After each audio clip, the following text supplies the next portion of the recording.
સુરતમાં રત્ન કલાકારો દ્વારા 1000 કરતા વધુ લોકોએ આરટીઆઈ કરી અને રત્ન કલાકારોની શિક્ષણ સહાય માટેની લડત તેજ બનાવી. સુરતમાં રત્ન કલાકારોના 26000 જેટલા ફોર્મના મંજૂર કરાયા છે અને ડાયમંડ વર્કર યુનિયન નેજા હેઠળ મુખ્યમંત્રી સહિત અનેક જગ્યાએ રજૂઆત કરી હતી. સુરતમાં રત્ન કલાકારો દ્વારા 1000 કરતા વધુ લોકોએ આરટીઆઈ કરી રત્ન કલાકારોની શિક્ષણ સહાય માટેની લડત તેજ બની. સુરત રત્ન કલાકારોના 26000 જેટલા ફોર્મના મંજૂર કરાયા છે અને ડાયમંડ વર્કર યુનિયનના નેજા હેઠળ મુખ્યમંત્રી સહિત અનેક જગ્યાએ રજૂઆત કરી હતી. છેલ્લા 5 દિવસમાં રત્ન કલાકારો દ્વારા 1000 થી વધુ આરટીઆઈ કરી માહિતી માંગવામાં આવી હતી.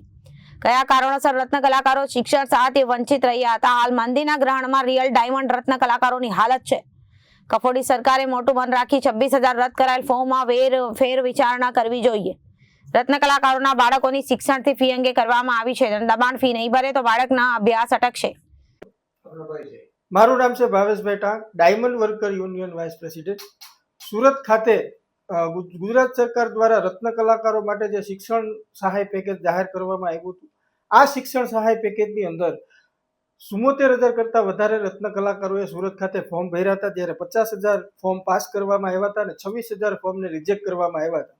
ત્યારે જે 26000 ફોર્મ રિજેક્ટ કરવામાં આવ્યા હતા, એ જે રત્ન કલાકારો જે છે એ ફોર્મ કેમ રિજેક્ટ થયું એની માહિતી મેળવવા જ્યારે જિલ્લા ઉદ્યોગ કેન્દ્રની મુલાકાત લેતા હતા, ત્યારે ત્યાંના જે અધિકારીઓ છે, જે કંઈ ક્લાર્કો છે, એને એવું કહેતા કે ભાઈ તમારે જો માહિતી જોતી હોય તો તમે આરટીઆઈનો સહારો લઈ શકો છો. એટલા માટે ડાયમંડ વર્કર યુનિયન દ્વારા એક આરટીઆઈનું અભિયાન ચલાવવામાં આવ્યું. આ અભિયાન અંતર્ગત ખાલી 5 જ દિવસની અંદર 1000 થી આસપાસ અમે આરટીઆઈ જિલ્લા ઉદ્યોગ કેન્દ્રની અંદર નાખવામાં આવેલ છે અને હજી અભિયાન ચાલુ જ છે. અને રત્ન કલાકારો પોતે જાગૃત થઈ અને કેમ એનું ફોર્મ રિજેક્ટ કરવામાં આવ્યું, એના માટે કયા અધિકારીએ એ ફોર્મની ચકાસણી કરી છે, સુરત ડાયમંડ એસોસિએશન દ્વારા જો ભલામણ પત્ર નહીં આપવામાં આવ્યું કારણ શું બતાવ્યું છે, આ બાબત બધી જ બાબતોને લઈ અને એક આરટીઆઈ કરવામાં આવી હતી. આરટીઆઈની સંખ્યા 1000ની આસપાસ છે.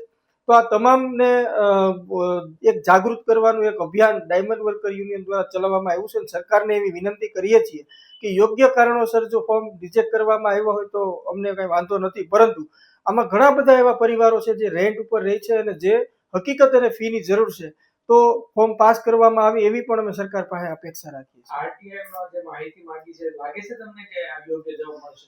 રાઇટ ટુ ઇન્ફોર્મેશનનો એક કાયદો છે, માહિતી અધિકાર અધિનિયમ 2005નો. આ કાયદા અંતર્ગત કોઈ પણ નાગરિકને માહિતી જાણવાનો અધિકાર બંધારણે આપ્યો છે અને સંસદમાં આ કાયદો પસાર થયો છે. જો આ કાયદાનું અમલીકરણ કરવામાં ના આવે તો અધિકારી ઉપર એક્શન પણ લઈ શકાય એવી જોગવાઈ આ કાયદાની અંદર છે. તો એ જો આરટીઆઈની માહિતી આપવામાં નહીં આવશે તો અમે અધિકારી વિરુદ્ધ અને જે કંઈ કાયદાનો ભંગ થયો એ બાબતે અમે લડત ચલાવીશું. Reporter Arvind Rathod, Janadesh news, Surat.